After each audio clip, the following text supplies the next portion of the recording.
نماز جمعہ نہ چھوڑیں۔ رسول اللہ صلی اللہ علیہ وسلم کا ارشاد ہے لوگ جمعہ چھوڑنے سے باز آ جائیں ورنہ اللہ رب العزت ان کے دلوں پر مہر لگا دے گا اور وہ غافلوں میں سے ہو جائیں گے۔ ایک اور روایت میں ہے حضرت ابن مسعود رضی اللہ تعالی عنہ راوی ہے رسول اللہ صلی اللہ علیہ وسلم نے ان لوگوں کے بارے میں جو نماز جمعہ سے پیچھے رہ جاتے ہیں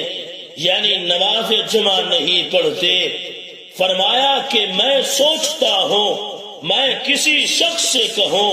کہ وہ لوگوں کو نماز پڑھائے اور پھر میں جا کر ان لوگوں کے گھر بار جلا دوں جو بغیر عذر کے جمعہ چھوڑ دیتے ہیں۔ اس حدیث مبارکہ میں ان لوگوں کے لیے بڑی